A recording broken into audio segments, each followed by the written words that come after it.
the FBI getting a black eye is not the agents. It's not the guys that work there and the girls that work there and the ladies that work there. You know, it's the people that run the organization for whatever reason did what they did.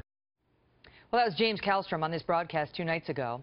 He's the former assistant director in charge at the FBI, and he was defending the agents who are reportedly pushing to dig deeper into whether there's any evidence of corruption at the Clinton Foundation. Since then, Mr. Kallstrom has taken some heat for those remarks, and he's back with us tonight on that and all we've learned about this story in the last few days. Great to see you, Jim. Thanks for being back. Nice to be here. So the Daily Beast is suggesting that you walked that back, that you haven't really been in touch with the agents investigating Hillary Clinton's email scandal, and that you are something less than an accurate spokesperson for these disgruntled FBI agents. Well, they can write what they want. I never did claim I talked to the actual agents. I would never do that. I would never call up people that were investigating something and even put them on the spot. I wouldn't do that. But I've talked to hundreds and hundreds of people in the FBI, mostly retired people, and some people that are currently on the job that are not directly involved, but, you know, it's a small organization. You know, they know what's going on. And the agents are furious, and I haven't walked anything back. I didn't walk anything up that deserved to be walked back. So I don't know what they're talking about. Been no walking. No, no walking. Let me pick up where Richard Socarides left off. There's a distinction between an inquiry and an investigation, right? And so you tell me whether there is, in fact, an inquiry underway and that the FBI agents who have been wanting to pursue it would like it to graduate into something more serious. Yeah. Well, what I'm told by people that aren't directly in the know, but I mean the scuttlebutt in the agency, is that, of course, there's an investigation underway. I mean, the director talked about that. He said he's reopening the investigation. I think were his words. But we're talking about the Clinton Foundation. Oh, the Clinton Foundation. Well, you know, the Department of Justice shut this down. You know, Megan, what I've said over and over again is there really hasn't been an FBI investigation yet. There was never a grand jury impaneled in the investigation to begin with. Therefore, they know on either side.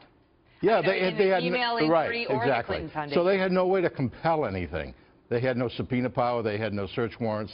They had nothing. Yep. So when Jim Comey spoke there in July about, you know, we've done all this meticulous investigation, it was a hollow investigation, in my view. I mean, I've never seen a major criminal investigation without a grand jury. What do you make, though, of, so we had the email investigation that we've been discussing for weeks and months now. And then last night it came out, Catherine Herridge has been reporting that there is a separate probe into the Clinton Foundation for months and months. And people have denied it, but she reported it long ago. Now it comes out that there's a split, that FBI agents have been looking into the Clinton Foundation who believe there's some there, and they want to take this full bore. And some higher-ups at the FBI and some higher-ups at Justice say, no, you don't have it.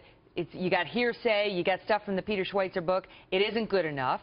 What are you hearing? You know, all crops grow from little things, right? I mean, the notion that the FBI would have everything at once, of course they don't have everything at once.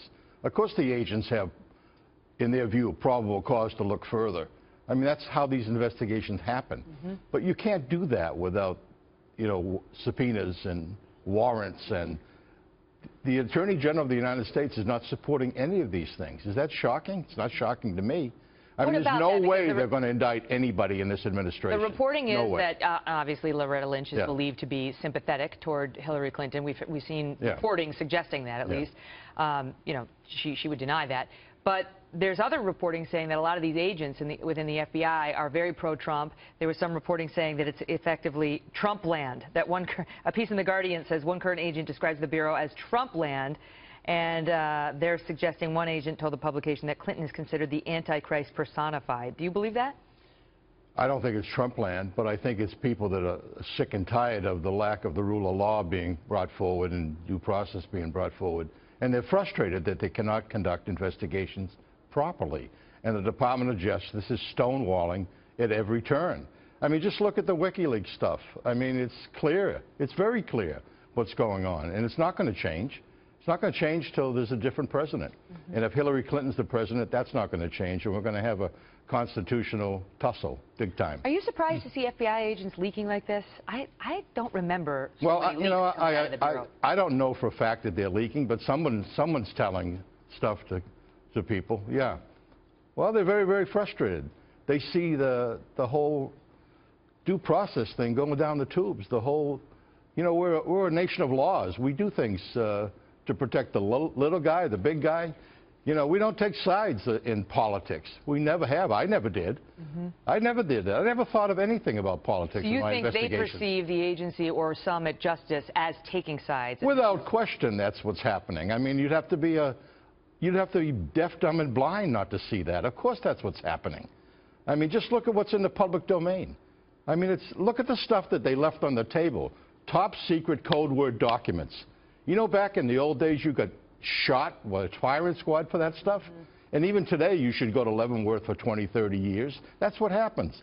They left on the table, you know, obstruction of justice, destruction of evidence. I mean, clearly, Congress gives them a letter, gives them a subpoena. What do they do 2 weeks later or whatever it is? They destroy it all. Yeah, it was the guy who worked for the company. Oh, yeah, sure it is. Yeah, right. Yeah. And the lawyers don't even have clearances, and here they have exposure to these classified documents. Her lawyers. You know, obstruction of justice, perjury, the violations of the Federal Records Act. It goes on and on and on and on. That's all left on the table. Well, James Comey, according to many, is a straight shooter. He did not see the evidence there, and he's reared his head again, saying, now I do want to take another look, so we'll see. He's had an awakening, and God bless him for that. Yeah. Great to see you, Jim. Yeah, good to be here. An awakening.